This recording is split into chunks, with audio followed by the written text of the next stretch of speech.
Capital බජටින් වල අපි කලින් එකේදී ARR වෙනකන් ටික කතා කරා. එතකොට අපිට දැන් තියෙන්නේ ARR ඉඳන් කතා කරන්න. එතකොට මේ ARR එකත් අපි time value of money ignore කරන එකක්. ඒ කියන්නේ time value of money ඒගොල්ලෝ ගන්නෙ නැහැ. present value ඒගොල්ලෝ consider කරන්නේ නැහැ. එතකොට අපි ARR හොයන්නේ කොහොමද? average profit එක average investment එකෙන් බෙදලා. මේ average profit එක ගන්න අපි earning before the tax. ඒ කියන්නේ අපි tax එකට කලින් earn කරපු profit එක අපි tax එකට after tax එක තමයි අපි ගන්න. after tax operating profit එක ගන්න. ඒතර EBIT දීලා තියෙන වෙලාවට EBIT after tax එක ගන්න 1 minus T ගෙන් වැඩි කරනවා. T කියලා කියන්නේ tax rate. ඒතර එකෙන් tax rate එක අඩු කරලා අපි ඒක EBIT වලින් වැඩි කරාට පස්සේ එන profit එක numbers of years. එහෙම නැත්නම් මේ අපි කොච්චර අවුරුදු ගානකේ profit එක earn කරලා තියෙනවද? ඒ අවුරුදු ගානෙන් බෙදුවම අපිට after tax operating profit එක ගන්න පුළුවන්. ඊට පස්සේ අපි ඒක average investment එකෙන් බෙදනවා. average investment එක ගන්න කියන්නේ අපේ useful life එකේ පළවෙනි අවුරුද්දේ තියෙන investment එක නැත්නම් initial investment එකට එකතු කරනවා end of the life book value එක. ඊට පස්සේ ඒක බෙදනවා දෙකේ. හරි අපි ඒක ගානකින් බලමු. එතකොට average profit එක average investment එකෙන් බෙදන්න ගොඩක් වෙලාවට අපිට EBIT එක දීලා තියෙනවා. ඒතර අපි after tax operating profit එක නේ හොයන්න. ඒතර EBIT එක 1 minus t කින් වැඩි කරලා numbers of years වලින් බෙදනවා. ඊට පස්සේ අපි average investment එක ගන්න initial investment එකට end of the useful life එකේ තියෙන investment එක එහෙම ඒ කියන්නේ investment එක මේ book value එක එකතු කරලා ඒක දෙකෙන් බෙදනවා.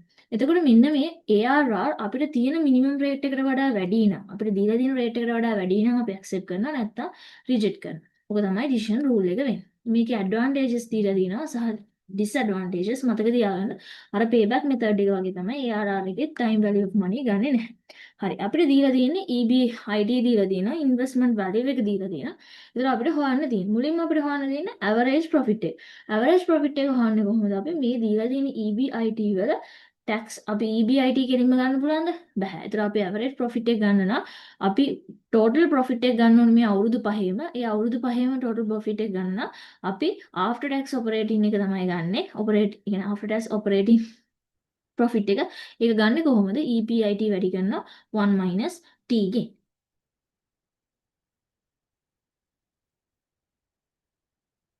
මම හදපු ආන්සර් එක ඔයගොල්ලන්ට පෙන්නන්න මම ඒකෙන් ඔයගොල්ලන්ට කියලා දෙන්න.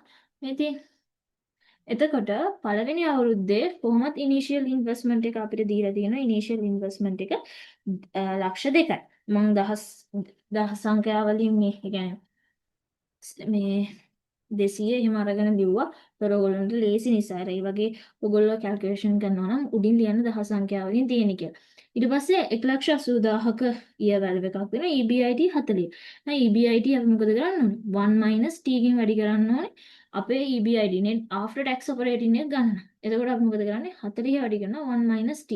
1 minus t වෙන්නේ අපිට tax rate එක දීලා තියෙනවා 130ක්. එහෙනම් එකෙන් 0.3ක් නැත්නම් එකෙන් 130ක් අඩු කරාම 0.7. එහෙනම් 40 ගුණ කරනවා 0.7ෙන්. එතකොට 28යි. ඊට පස්සේ 44 වැඩි කරනවා 0.7ෙන් 30.8යි. 48 ගුණ කරනවා 0.7ෙන් 33.6යි. 52 ගුණ කරනවා 0.7ෙන් 36.4යි. ඊට පස්සේ 56 ගුණ කරන 0.7ෙන් එතකොට 39.2යි.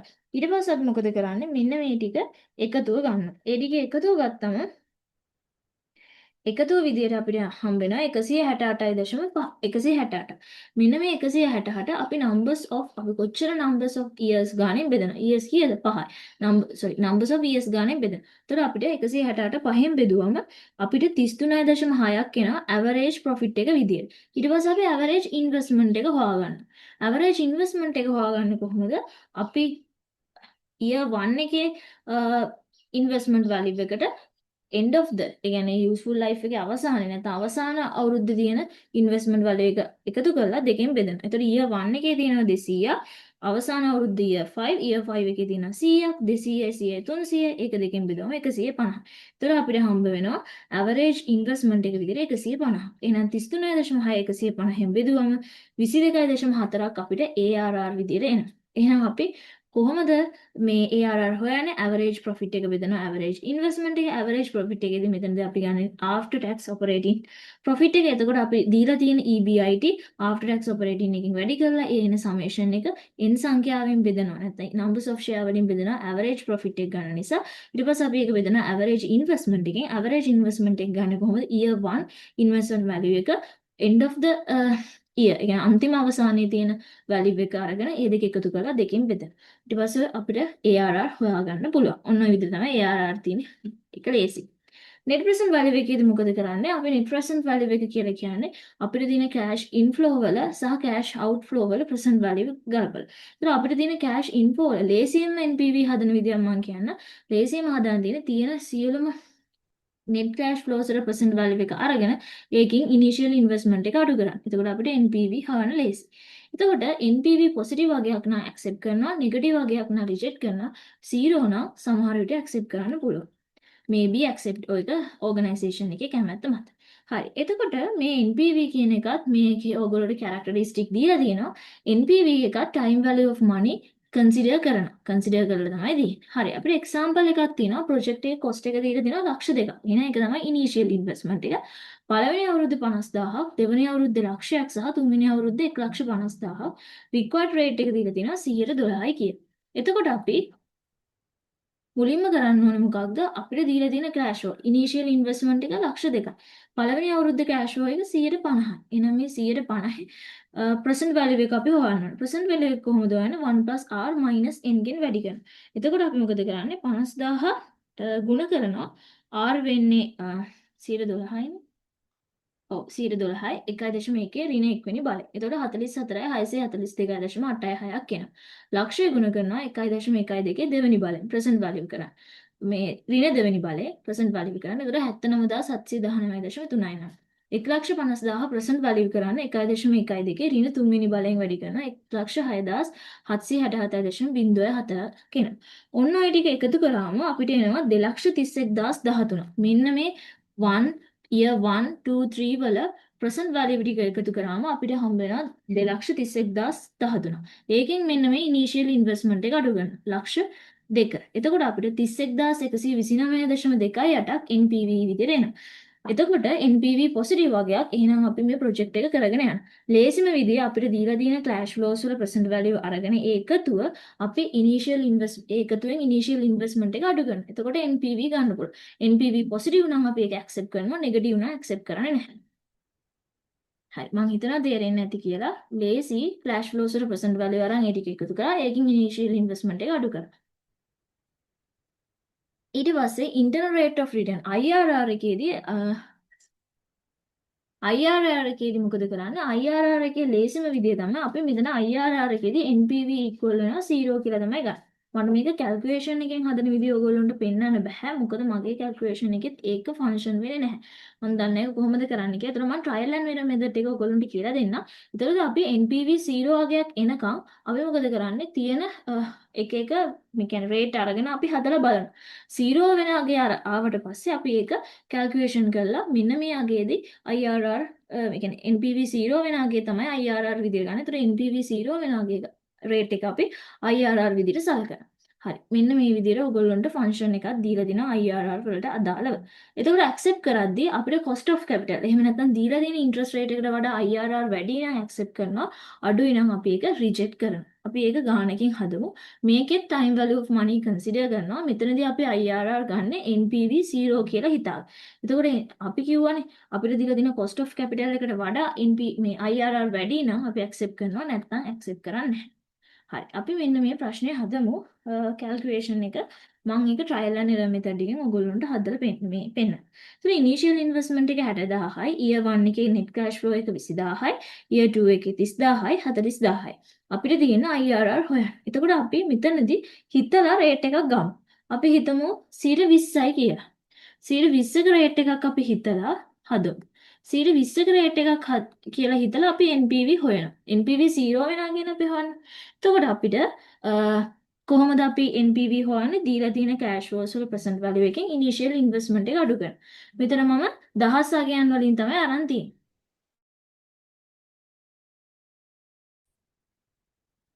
එතකොට දහස් සංඛ්‍යාව වලින් තමයි අරන් තියෙන්නේ. එතකොට අපි මෙතනදී 120යි කියලා හිතාගෙන R 120යි කියලා හිතාගෙන අපි අරගත්ති.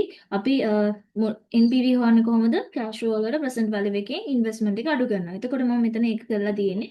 අ, එතකොට අපි පළවෙනි අවුරුද්ද 20000යි ඒකේ cash flow එක හොයන්න මම බෙදලා තිනවා 1 R n ගේ. එහෙම නැත්නම් 1 R minus ගෙන් වැඩි කරත් හරි එහෙම නැත්නම් 1 R n ගෙන් බෙදුවත් හරි දෙකම එක සංඛ්‍යා ඒ කියන්නේ එකම අගේ තමයි එන්නේ. එතකොට මම මෙතන ලේසිවට අරගෙන තියෙන්නේ. එතකොට ඔයගොල්ලන්ට පුළුවන් මේ 20 ගුණ කිරීම 1.2 ඍණ 1 වෙනි බලය කියලා කිව්වත් හරි. මේ ඍණ 1 වෙනි බලය කියන එකම තමයි බෙදීම 1.2 1 වෙනි බලය කියලා කියන්නේ. එතකොට මෙන්න මේ විදිහට මම 20% value එක ගත්තා, 30% value එක ගත්තා, 40% value එක ගත්තා. ඒකෙන් initial investment 60 අඩු කරා. එතකොට මට 120 දී NPV එනවා 648.15. අපිට ඕනේ NPV එකද නැහැ. අපිට ඕනේ 0 වෙන NPV අගේ. ඊළඟට අපි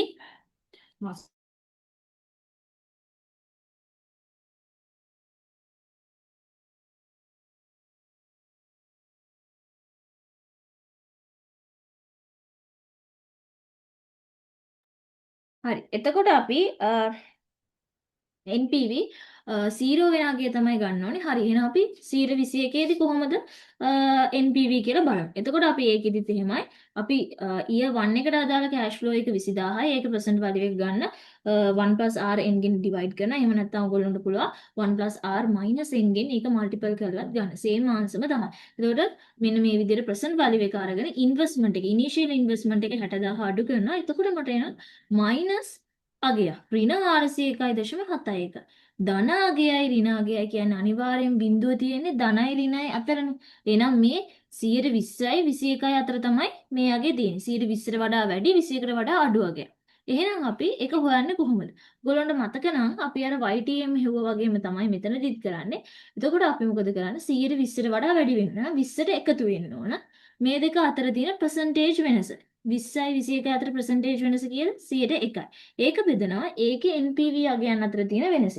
NPV අගයන් අතර වෙනස වෙන්නේ 648.15 ඍණ 401.71. ඒතර ඍණයි ඍණයි මොකද වෙන්නේ? ධන වෙනවා. ඒතර 648.15 ඍණ 401.71 කියන්නේ 648.15 ධන උනේ ඍණයි ඍණයි නිසා. ඒතර මේ දෙක එකතු කරාම අපිට 1049.86ක් එනවා. අපිට ගන්න තියෙන NPV අගය වෙන්නේ 120 දී 648.15. එකකින් ගුණ කරනවා. එතකොට 20.6යි දෙකක් අපිට IRR විදිහට එනවා. ඒතර මතක තියාගන්න IRR කියන්නේ NPV 0 වෙන අගය. එතකොට අපි trial and error එකේදී අපි කැමති rates දාලා ගන්නවා. ඒ rate දාලා ගද්දී අපිට positive සහ negative අගයන් දෙකක් එනවා. අන්න ඒ අගයන් දෙක අතර තමයි. දැන් බලන්න 120 දී positive අගය 21 දී negative අගය. එහෙනම් බිඳුව තියන්න වාරේ මේ දෙක අතර. එතකොට අපි මොකද කරන්නේ? ඒ 20ට වඩා වැඩි වෙන්න ඕනේ. positive අගයට වඩා වැඩි වෙන්න. positive අගයට අදාළ රේට් එක තියෙනවනේ. ඒ රේට් එකට එකතු කරනවා. මේ රේට් දෙකේ අතර වෙනස බෙදීමේ රේට් දෙකේ අතර NPV ගුණ කරනවා පොසිටිව් අගයට අදාළව තියෙන NPV අගේ. එතකොට අපිට IRR හොයන්න පුළුවන්. ඔන්න ඔය විදිහට තමයි IRR NPV ඇසුරෙන් trial and error method එකකින් හදන්නේ.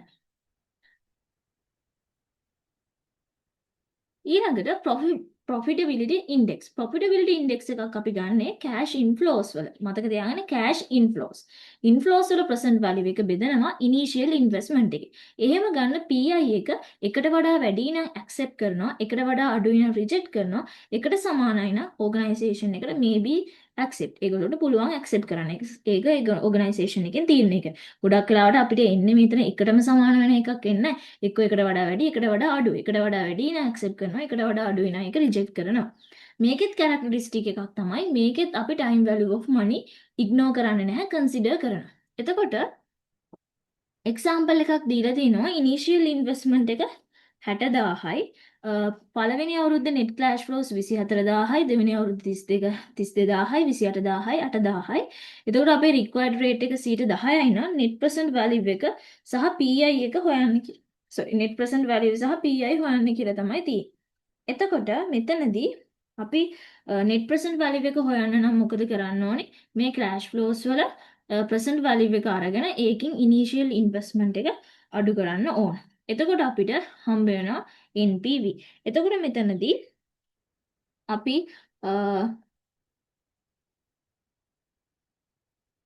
24,000 ප්‍රසන්ට් වැලියු එක ගන්න මොකද කරන්නේ? R දීලා තියෙන්නේ 10%යි. එතකොට 24,000 වැඩි කරනවා 1 plus R minus N ගේ 1.11 මේ ඍණ එකේ 1.1 ඍණ එකේ. එතකොට 21,818.18යි 32% වැලියු එක. ඒ කියන්නේ 31,000 වැඩි කරනවා 1 plus 1 ගේ minus 2 වෙනි බලයෙන්. එතකොට අපේ ප්‍රසන්ට් වැලියු එක එනවා 28,000 ගුණ කිරීම 1.1 ඍණ 3 වෙනි බලය 21,000යි 8,000 ගේ ප්‍රසන්ට් වැලියු එක. ඒ කියන්නේ 8,000 ගුණ කරන්න ඕනේ 1.1 ඍණ 4 වෙනි බලය. ඒ වගේ ක්ලෑෂ් ෆ්ලෝස් වල ප්‍රසන්ට් වැලියු ටික ගත්තා. ඒකින් ඉනිෂියල් ඉන්වෙස්ට්මන්ට් 60,000 අඩු කරාම NPV විදිහට මට 14,765.38 හම්බ වෙනවා. හරිද? NPV හෙව්වා. ඊට පස්සේ අපිට කියනවා PI හොයන්න කියලා. PI එකේදී අපි මොකද කරන්නේ? PI හොයන්නේ කොහොමද අපි? PI හොයන්නේ present value of cash inflow. cash inflows වල present value එක ගන්න. එතකොට අපි මෙන්න මේ පළවෙනි අවුරුද්දේ cash inflow තියෙනවා, දෙවෙනි අවුරුද්දේ cash inflow කියන්නේ තුන්වෙනි අවුරුද්දේ හතරවෙනි අවුරුද්දේ. මෙන්න මේ cash inflows ටික initial investment එකේ නාද නැහැ. cash inflows වල විතරයි present value එක ගන්න. මෙන්න මේ cash inflow වල present value එක ගන්නවා. එතකොට අපිට එනවා ඒකේ present value එක 74,675.38. ඒක බෙදනවා initial investment එක. initial investment එක කීයද? 60,000යි. එහෙනම් PI ගන්න කොහොමද? අපි තියෙන cash flows වල present value එක අරගෙන ඒක බෙදනවා initial investment. එතකොට මට PI විදියට එනවා 1.25. එහෙනම් PI එකට වඩා වැඩි නම් මොකද ගන්න? ඒක ඇක්සෙප්ට් කරනවා. එහෙනම් මේ ප්‍රොජෙක්ට් එක ඇක්සෙප්ට් කරනවද නැද්ද? ඇක්සෙප්ට් කරනවා. මොකද එකට වඩා වැඩි 1.25ක් තියෙන නිසා. හරි. එතකොට PI වලට අදාළව ඒ ටික තමයි තියෙන්නේ. ඊට පස්සේ අපිට මේ capital rationality එකක් තියෙනවා. මෙන්න මේ example එකේ project එකේ NPV සහ PI method එකෙන් හොයන්න. NPV අගේ දීලා තියෙනවානේ. NPV අගේ වැඩි මොකක්ද? project B. එහෙනම් අපි තෝරගන්නේ project A the B the? project A තමයි අපි තෝරගන්නේ NPV අගේ. ඒතකොට NPV අගේ අපිට එහෙම ප්‍රොජෙක්ට් දෙකක් දීලා ඒක කන්සිඩර් කරන්න කිව්වොත් NPV අගේ වැඩි ප්‍රොජෙක්ට් එක තමයි අපි තෝරගන්නේ. ඊළඟට අපිට PI මෙතඩ් එක යූස් කරලා කරන්න කියන. එහෙනම් අපි අනිවාර්යෙන් PI එක හොයාගන්න වෙනවා. PI කොහොමද හොයාගන්නේ? PI හොයාගන්නේ අපි present value of the cash flow බෙදනවා initial investment එකේ. එතකොට අපිට මෙතන initial investment එක නම් හොයාගන්න පුළුවන්. කොහොමද අපි present value of the cash flow ගන්නෙ? ඕගොල්ලෝ බලන්න අපි NPV ගන්නෙ future cash flows වලින් cash flows වල future value එකෙන් initial investment එක අඩු කරලා. එහෙනම් අපි කොහොමද future value of cash flows ගන්නෙ? NPV අරන් තියෙන initial investment එකෙන් future cash flows අඩු කරලා. එහෙනම් NPV එකට initial investment එක එකතු කරා කියන්නේ cash flows වල future value එක ගන්න පුළුවන්. එහෙනම් 2,40,000 තමයි present value of cash flow එන්නේ. කොහොමද මම ඒක ගත්තේ? NPV ගන්නේ cash flows වලට අදාළව present value එකකින් initial investment එක අඩු කරලා. එහෙනම් අපි future value of the cash flows ගන්න නම් initial investment එකට NPV එකතු කරන්න. එතකොට 2,40,000යි initial investment එක 2,02යි. එතකොට project A ට අදාළව PI එනවා 1.25. ඊළඟට 1.2. project B ට අදාළව ගත්තා. project B ට අදාළව initial investment එක 4යි NPV 70. එතකොට අපි future value of the cash flow හොයාගන්න නම් initial investment එකට NPV එකතු කරනවා. එතකොට 4,70,000යි ඒක 1,04ක initial investment එකෙන් බෙදුවම 1.175. එතකොට PI ඒ කියන්නේ profitability index එක. profitability index එක වැඩි වෙන තරමට තමයි මේ project එක හොඳ වෙන්නේ. better වෙන්න නම් PI වැඩි වෙන්න ඕන. නම් PI වැඩි මොකේද මේක? project A එකේ. එහෙනම් PI එක පැත්තෙන් බැලුවොත් project A එක තමයි පළවෙනි ඒ කියන්නේ අපි පළවෙනියටම තෝරගන්න ඕනේ නැත්නම් priority එක දෙන්න ඕනේ project එක.